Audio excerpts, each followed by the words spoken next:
What do you think about time travel? I've been watching some pretty fun stuff on Netflix about time travel, and you know, I just don't know. But what I do know is we can time travel through history.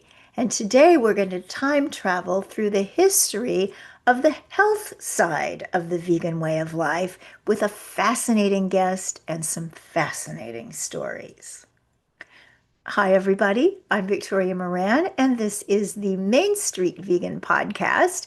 And today we are going to learn some things that I'll bet you didn't know yet. I find when I teach Main Street Vegan Academy, everybody's so smart. We know about nutrition and health, we know about animal rights, we know about the environment, but we don't necessarily know where we came from. And today we're going to find out a lot of that. My guest is Jeanne Schumacher, and she is the official historian of the National Health Association. She also holds a doctorate in science and education. She taught for 35 years, and she is now committed to inspiring people to change their health destiny through a non-toxic, whole food, plant-based lifestyle.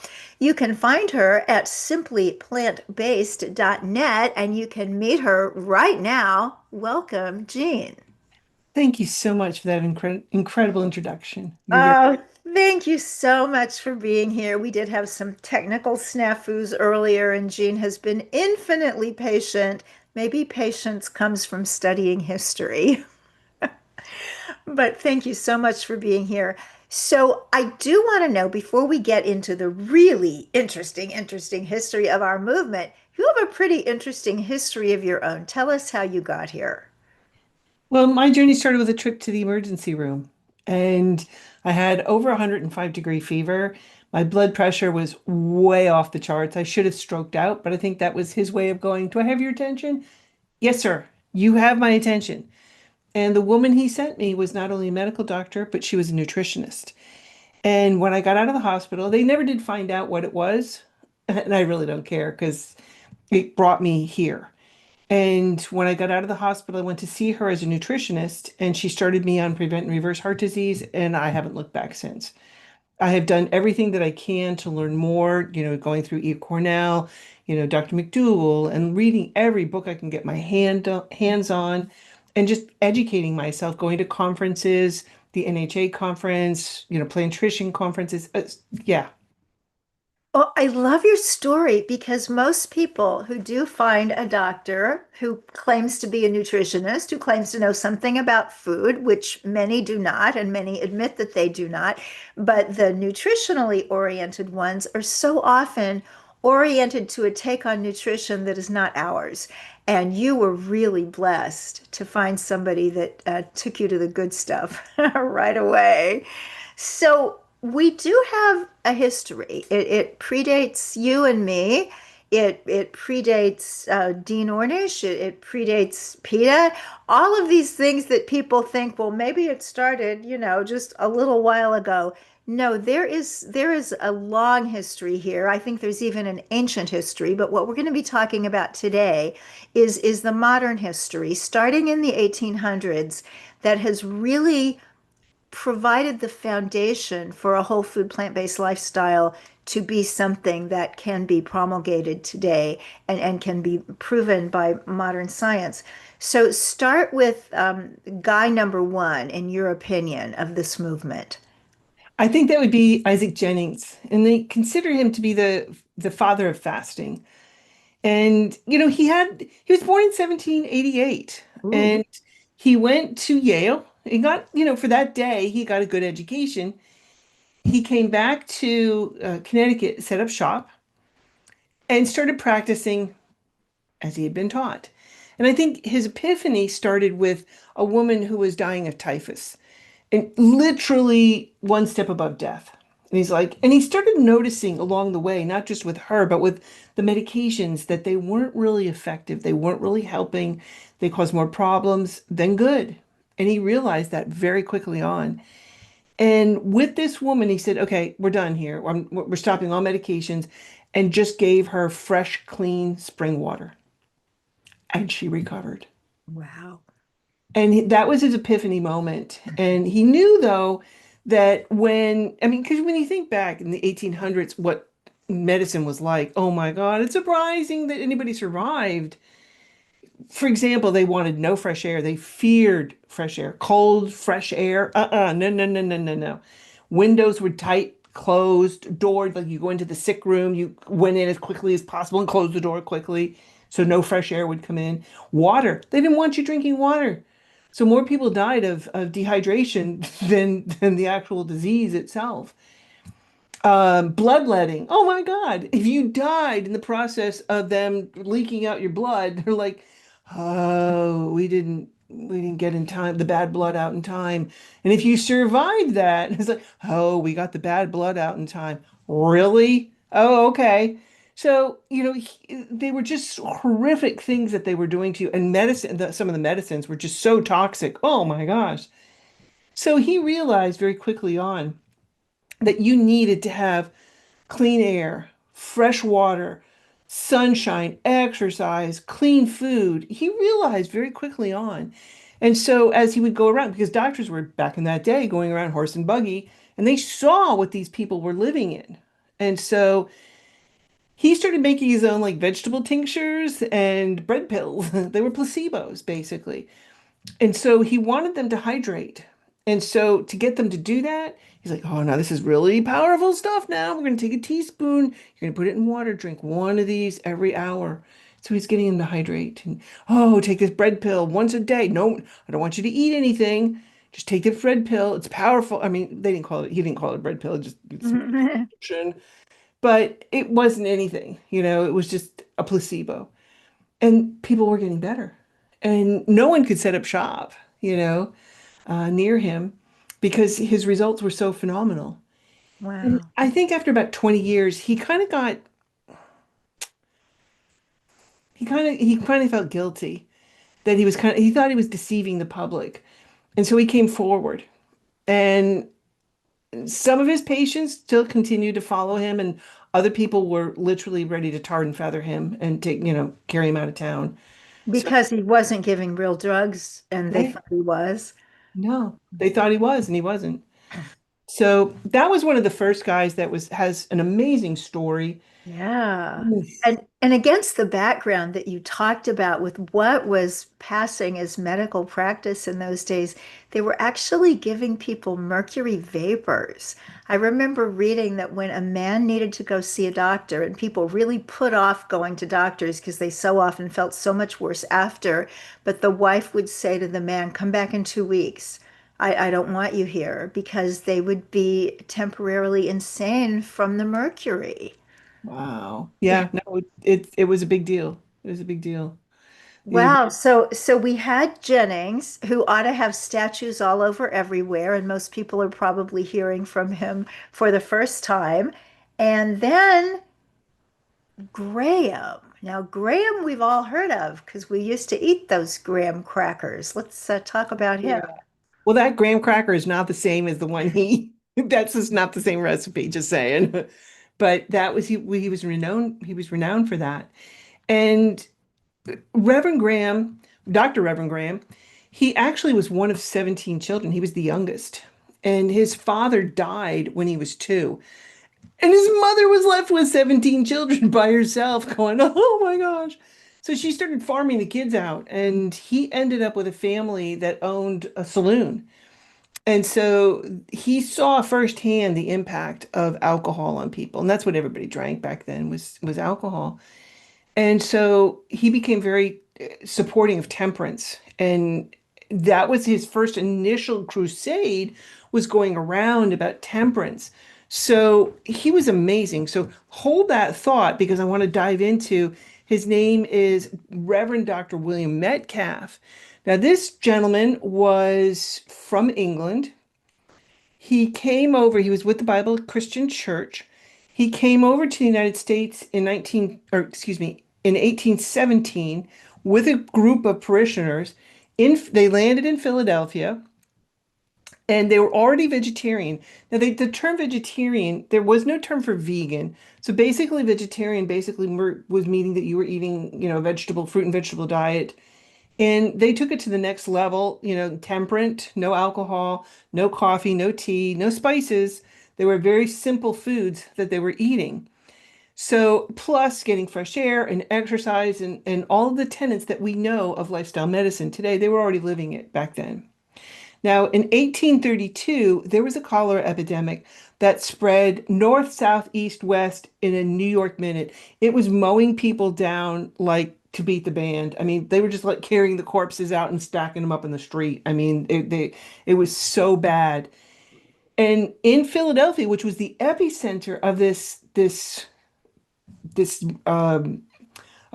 cholera epidemic, not one of the Bible Christian church people died. And fast forward to today, I mean, I interviewed quite a few people when COVID happened that were plant-based, good health, and had no more than just, a couple of days of fever. And that was it. And but yet we know with all the people that we're dealing with COVID, we're dealing with the comorbidities of today, obesity, diabetes, heart disease, and all of that. But the people that weren't were not having the issues. And I think back to 1832. So Reverend William Metcalf invited Sylvester Graham to come and lecture about temperance and then introduced him to this lifestyle. And he's like, ooh, hey, that's a good one. Let's add that to his repertoire. And so he was going around and he was crusading and he was a tremendous orator and would go around New England to huge crowds. I mean, this is before social media. This is before publicizing things. He would attract huge crowds. And it was amazing. People that heard him that day, like said, okay, I'm in. And they called themselves Grahamites. And in places like New York, Boston, Rochester, I think Providence, they started creating these boarding houses for people to actually live a Grahamite lifestyle. They had specific times for breakfast, lunch, and dinner. You had to bathe. You were eating very simple foods. And that was it. You couldn't smoke. You couldn't bring in, any alcohol into the house. So it was a very structured lifestyle to help you live this way.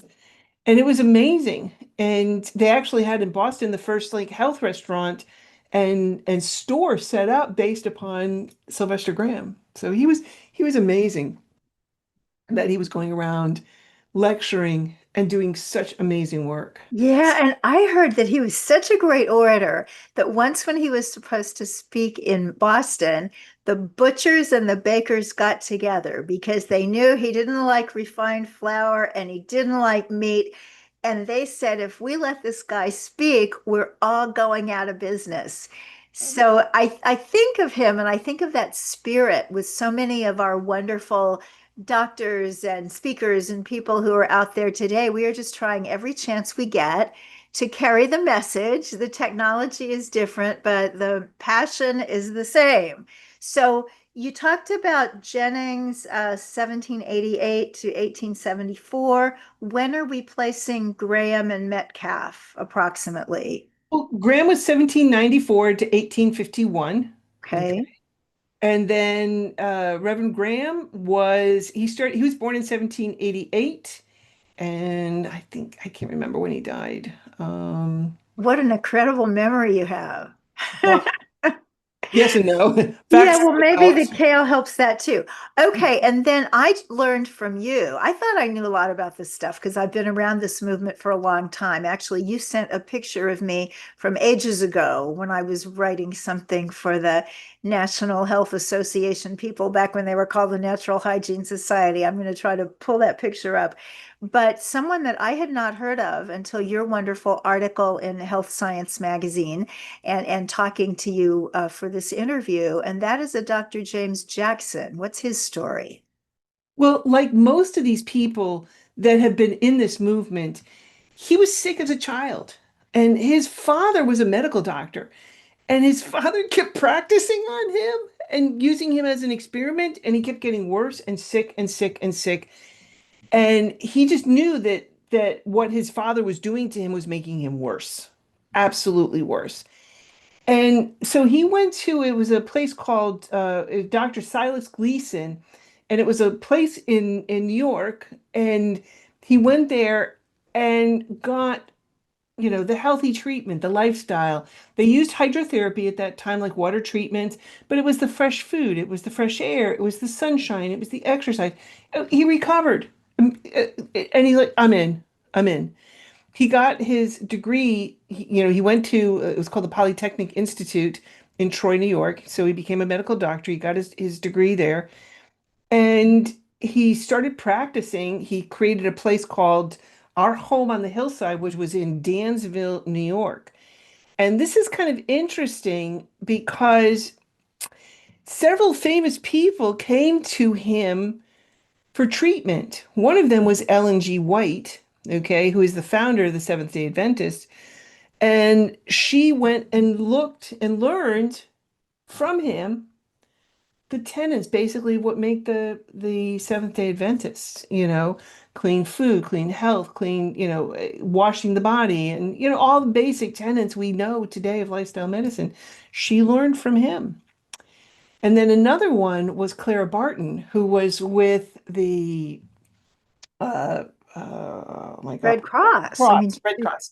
And yeah. she had literally had going around raising money to try and begin the Red Cross, and she got sick.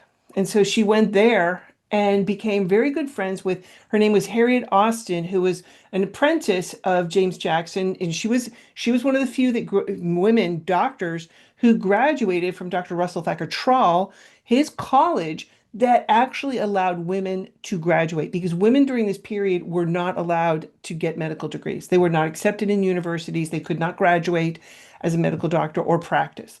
And she was, one of the ones, and she went to his clinic and was there for a long, long time. We'll get back to her in a little bit. But James Jackson was absolutely amazing in helping this. And Clara Barton ended up staying in Dansville, starting the Red Cross from there, and became very, very good friends with Harriet Austin and James Jackson along the way. So, Wow, that is so cool. I love the stories about the women. yeah. You talked about a couple other ones. Mary Gov Nichols, what did she do? Oh, if I could take a time machine, I would like to go back and hang with her. She was a hot ticket. Okay. She was a hot ticket. She was raised in a family atmosphere of get education. She was a very progressive parent. And so at the age of, I think, like 15, she started studying Quakerism. And she's like, her family wasn't Quakers, but she's like, this sounds interesting. I'm going to become Quaker. And she did. And she went to go visit her uncle, who had a friend who was a Quaker, and he was kind of shopping for a wife. And he was like, this looks like a good one. I'll take her. And it was an abusive relationship. It was horrible. And he was, physically, emotionally, sexually abusive to her. Um, and she survived it and had several miscarriages because of him. But she was the breadwinner. He quickly gave up and she was teaching. She's created her own schools. I mean, this woman was incredible. And it was about this time that Sylvester Graham was going around doing these lectures, and she heard one and went, "Oh, I'm in." And then started doing lectures about women's health. Now, she, again, during this time, women were not allowed to get their degrees. Okay. So she leaves her husband, okay, Hiram Gov, and goes back home. And her parents protect her because back then, if you were divorced, oh, you were socially an outcast. Mhm, mhm. You, and they show this in the Gilded Age, They how, do. Yeah, one of my favorite shows. yeah. And it was true. And she suffered for this her whole life, but she didn't care. She didn't care. So she's going on, and during this time, Thomas Nichols was studying to be a medical doctor. He also heard Graham in a different city than Mary did. And instead of becoming a doctor, he became a journalist and started reporting on this and met Mary at some of these gatherings, and he's like, she seems like, yeah, she's feisty. I like her, and they ended up living together. You Woohoo. know, like back in the day, like they weren't married, and she was still married to the other one, at Uh-oh. the time. So she was like breaking boundaries, and she was incredible. So on the day he wanted to get her first husband wanted to get divorced, and so on the day she got her divorce papers, she married Thomas Nichols. So and made it legit. But she started these boarding houses. She started schools to try and teach people about this, especially lecturing to women about health. Women were not lectured about health on any level. They knew nothing. And so she was starting to train people. And her husband went back to protect her because he realized she's putting herself out on a limb. So he went back to school, got his doctorate because she couldn't to protect her. And they started working together, and they're just an amazing, amazing couple. And they started, it was called the Water Cure Journal. They started that in 1845. And, they went on to, she published a lot of things, lectures to women on anatomy and physiology. She was just incredible and a force, just to help women to understand. Also, for women back during that time, one of the things with corsets were horrible. Okay. These corsets these women were wearing, first they started with whalebone, okay, which that allowed you to pull the corset tight. Then that graduated to stainless steel, which allowed the corsets to be able to be pulled even tighter. Okay. So women, and if you've ever seen x-rays, I found some along the way of women, once you started wearing these corsets, first of all, it rearranged your anatomy, okay? And your back, your spine, the little hooks on that were flattened in that. So basically at a certain point, you had to wear these corsets. It's kind of like the women that, in Africa that had the rings around their neck. And if you would Mm-hmm. take those rings off, because basically what is just pushing down these bones, if you took those rings off, their neck would go, and just flop over. Well, we didn't flop over, but you needed those corsets to support it.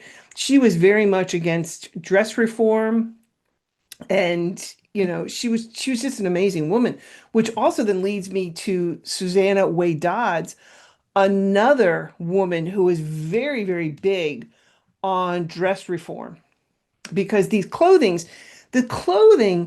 the corsets were so tight. We used to think women, oh, you're so fragile, you faint all the time. No, you couldn't breathe.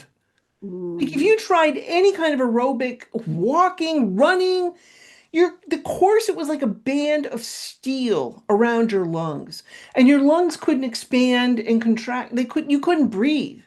So women, almost all in their skirts, would have pockets embedded into it for smelling salts. So almost every woman carried smelling salts with them. Because if you tried any aerobic activity, even just walking upstairs, you might pass out. And so you needed to have your smelling salts with you so somebody could bring you back too, because you couldn't breathe. You couldn't breathe. So Susanna Way Dodds, she was, I think, the fourth woman in the country to become a medical doctor. She went to Dr. Russell Thacker Trawl. Oh my God, I feel like this chronic underachiever when I mentioned Dr. Russell Thacker Trawl. This man wrote over 100 books Oh, with a quill, a quill, yeah. a quill. Okay. And by the way, a lot of his books have survived and they're on what's called the Internet Archive. And I've been able to find almost all of his books. And I posted them on. If you go to the National Health Association, you can find these amazing stories underneath about on the NHA website. And I've been able to link a lot of these things. Like he wrote one of the first vegan cookbooks. Wow. And you can go back and look at these cookbooks now. They're not they're not remotely close to how we have recipes today.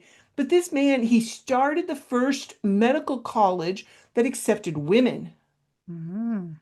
And Susanna Way Dodds was one of those that graduated from him.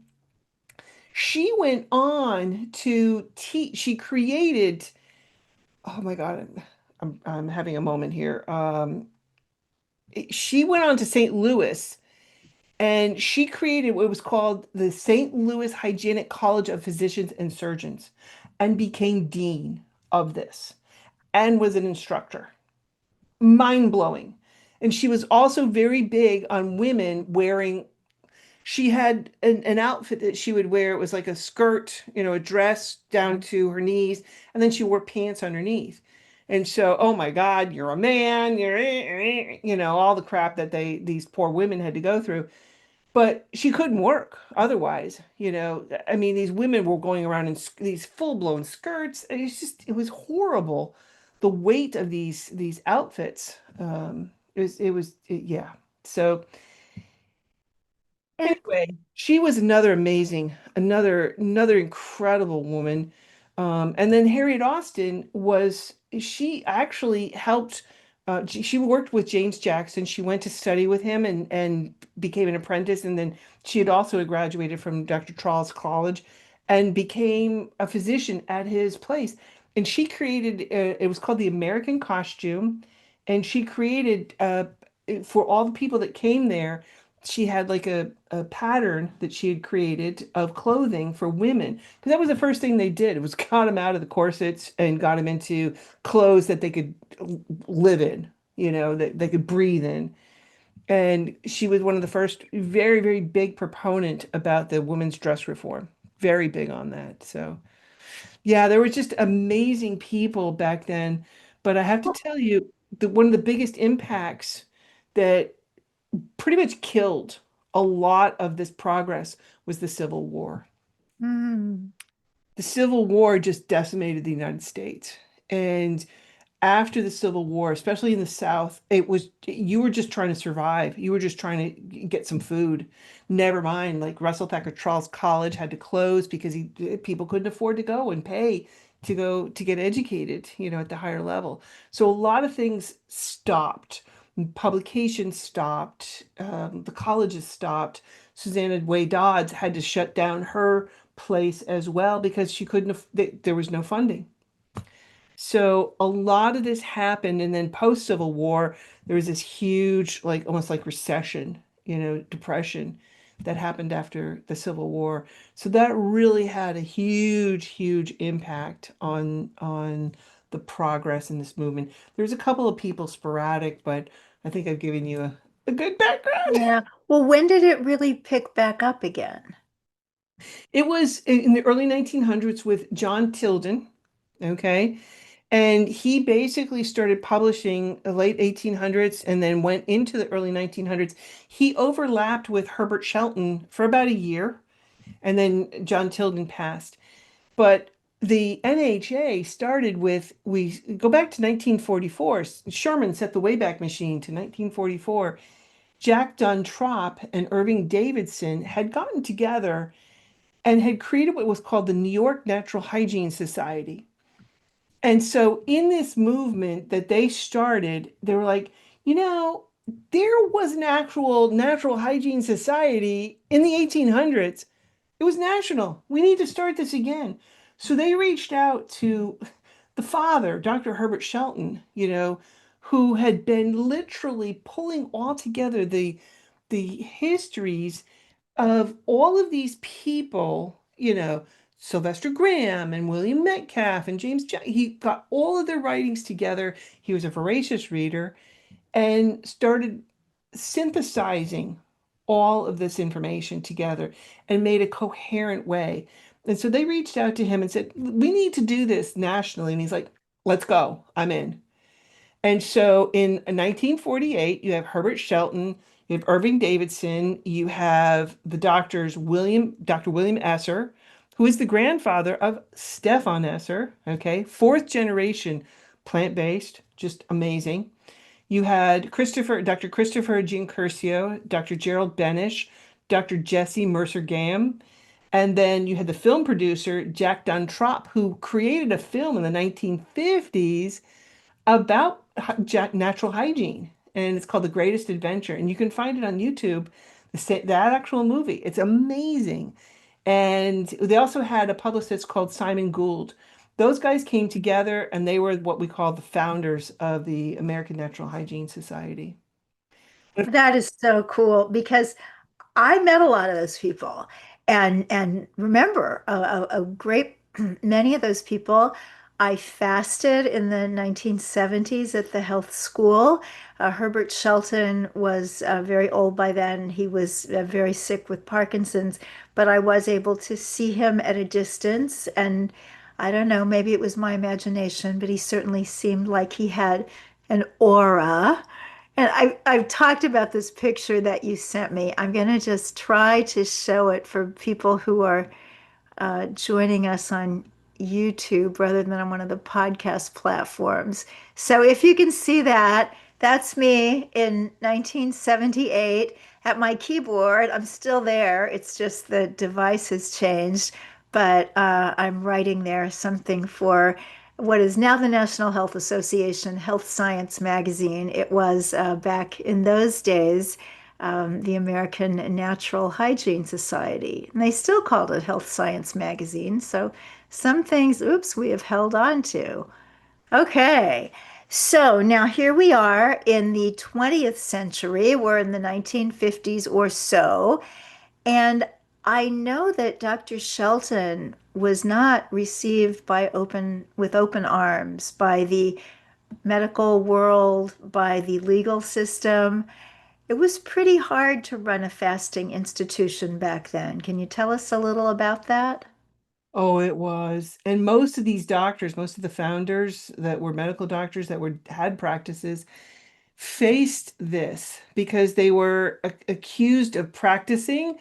Most of them went through, became chiropractic doctors as opposed to a medical doctor. And so they were considered practicing without a degree. And so they were accused many times, and Dr. Shelton went to jail several times. He was literally lecturing in the middle of a lecture. They came in and arrested him. He went to Rikers jail, Rikers Island, spent 30 days. He fasted. He's like, I'm not eating any of that stuff.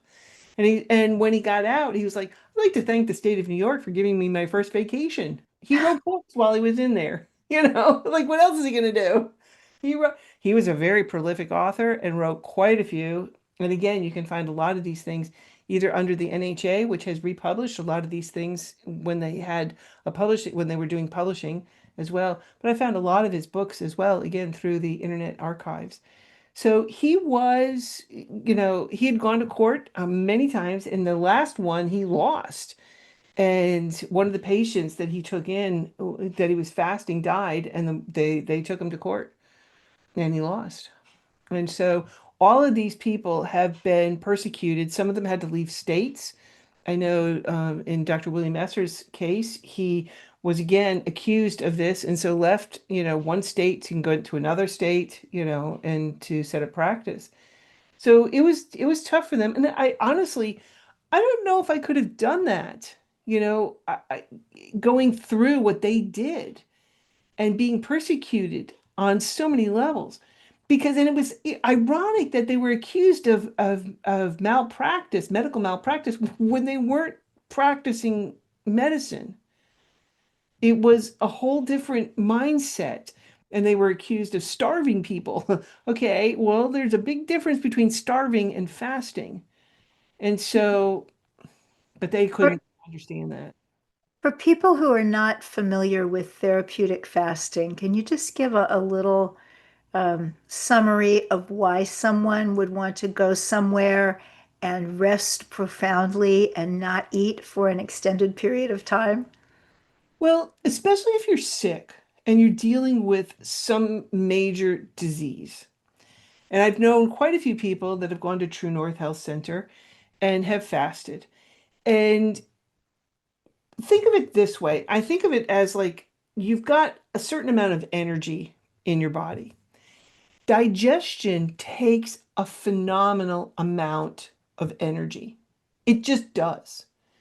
And so if you're trying to heal your body and you're trying to digest, it's not going to work. When you get sick, especially if you're running a fever, your body shuts down your digestive system. It goes offline. So if you try and eat when you're sick, it's either you're gonna vomit it back up, or it's gonna come out the other end, not in a pleasant way, or it's gonna sit in your stomach and just sit there and rot because your digestive system's offline. So your body is literally trying to heal itself from the inside out. And if you're putting food in there, and I remember this because when my children were small, I remember one of my kids was sick, and so I'm making them, chicken noodle soup. And here, you got to have this because you're sick. We got to give you something to help you to get over this. And it's like the worst thing that I could possibly do. And I'm giving them the chicken noodle soup, and the next thing I know, my kid's vomiting it up at me. Like spreading the walls. And I'm like, this is okay. I got the message. No food for now. But now I understand this. I understand that the digestive system goes offline. And so when you do, and if you're just going to go and all religions have fasting as part of this. I think of it this way, it's like cleaning house. Like you're going through and cleaning out. If you're doing a fast that you're not sick, you're just, doing it for your health.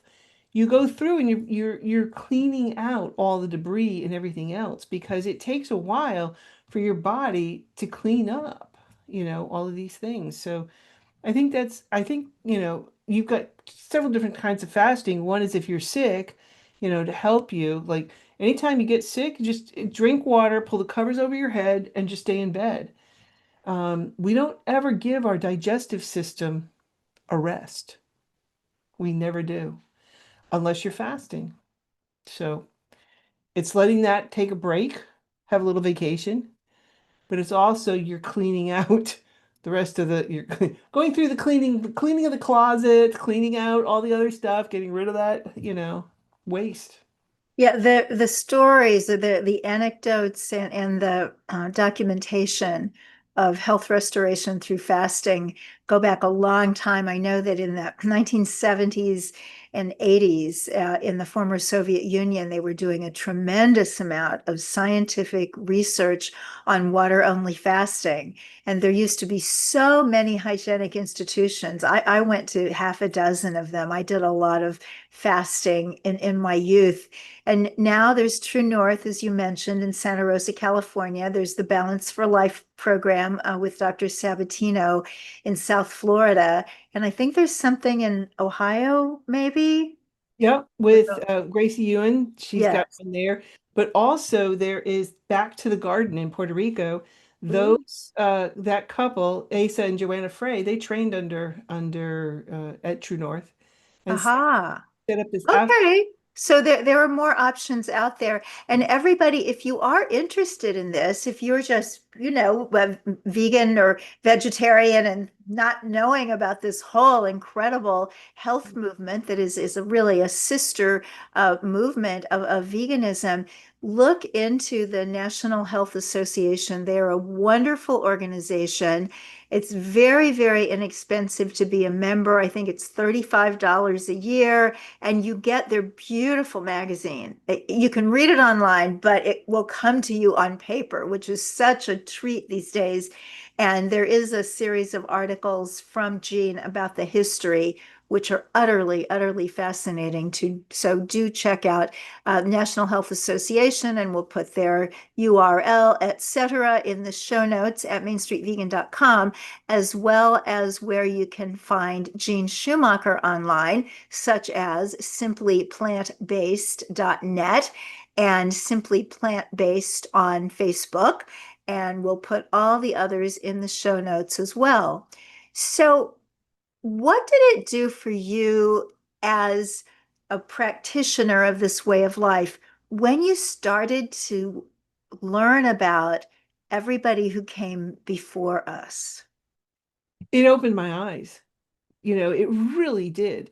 Especially some of the stuff, because I've been going through all of the magazines, from like the 50s all the way to current ones, seen your picture many, many times, and going through the programs. We've been doing a conference since 1949, and amazing, presenters and people that share this information. But I think one of the things that really just blows my mind is like a lot of the articles that I find or information or stuff that I've read, like from the 1800s, like I've started reading some of these books. I'm like, this is the same, it's just as apropos today as it was, almost 200 years ago.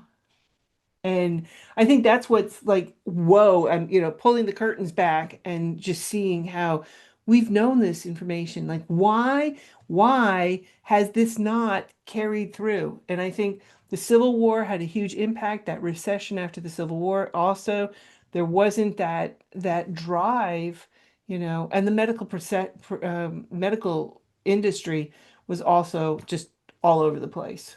So. And I think we're still seeing some of that, just what's happening now with a lot of backlash about plant-based eating and people talking about the carnivore diet and raw milk and all of these things that these early people realized the problem and they fixed it.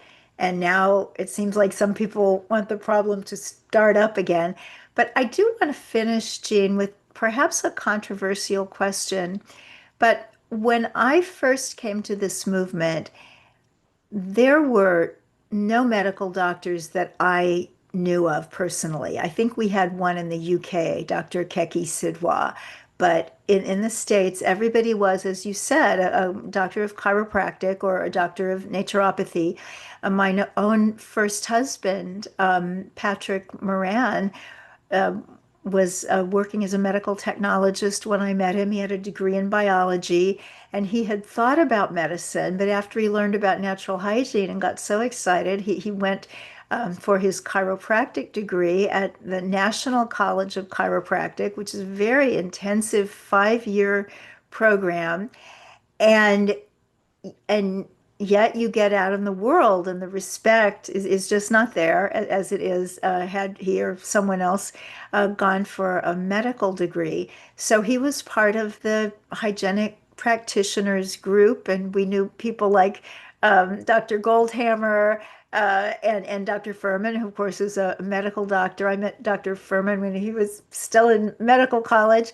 But my question is, so many people and ethical vegans as well have historically looked for non-medical ways to deal with health issues for reasons of vivisection and other things, as well as just trying to do things in a natural way. And now our movement is blessed, and it really is blessed with incredible medical doctors. I mean, we've got, Dr. Greger and Dr. Furman and Dr. Khan and all these amazing people. And yet, now we've got to do that balance between the medical way of seeing things and the traditional hygienic way of seeing things. Can you just kind of talk about that a little bit?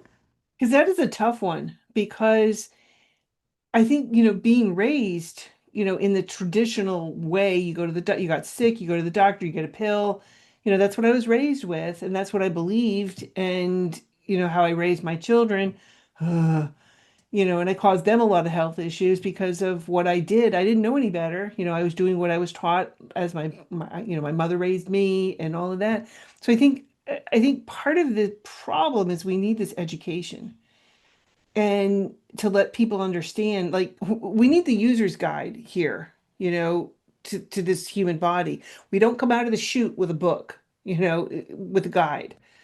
And I think that's part of the problem is we're fighting up against that hill that we were all raised with these traditional methods.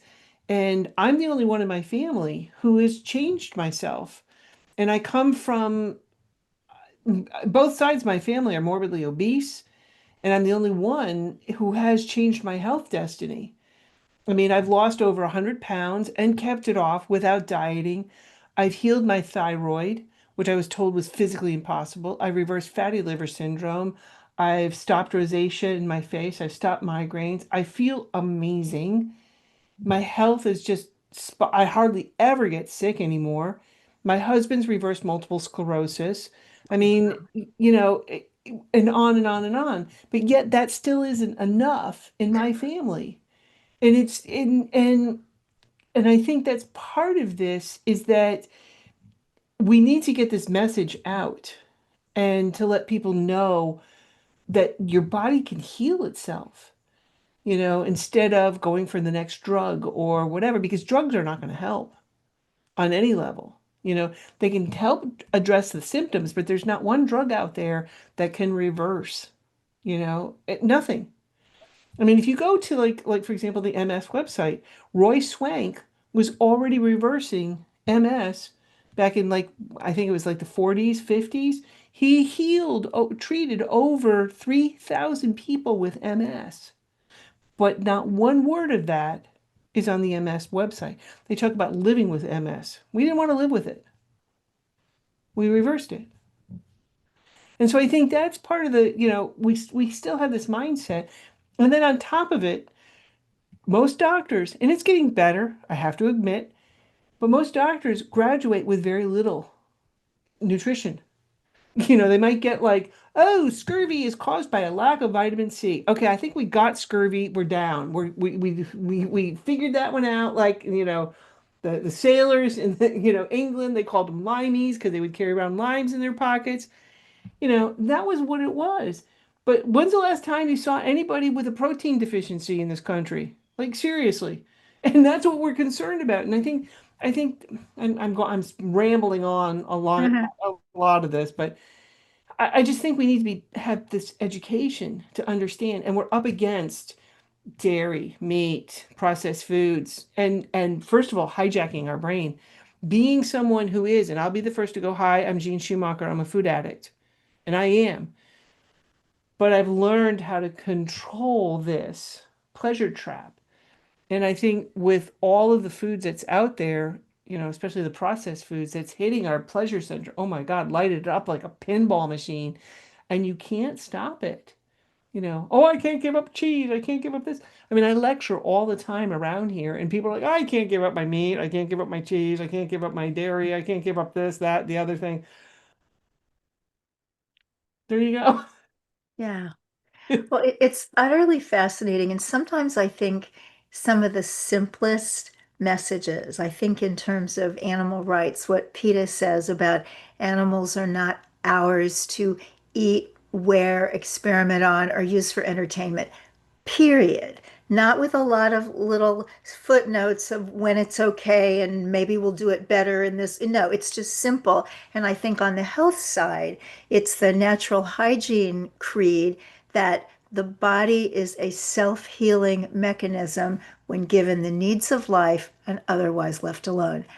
And I understand that life is complicated and it's a big world and things happen, and sometimes we need different kinds of intervention.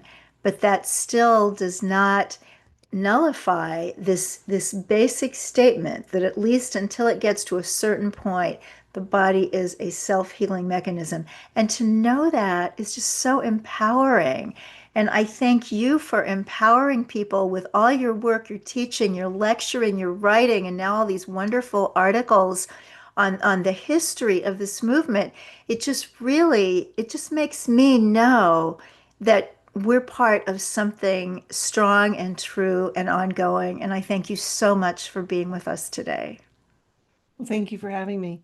Please check out the national website, National Health Association, healthscience.org, under About, and you can find several years of my research there and find more Oh, stories. Oh my God, this is just the tip of the iceberg. okay. Well, you have to come back because, you can tell me stories all day long, any day of the week, because it's the stories that we remember. It's true. Thank you, Jeanne Schumacher. Thanks to everybody listening. Bless your hearts for being here. I know there are lots and lots of podcasts out there, and I am deeply grateful that you've chosen this one. Now, let us go out and make Main Street vegan.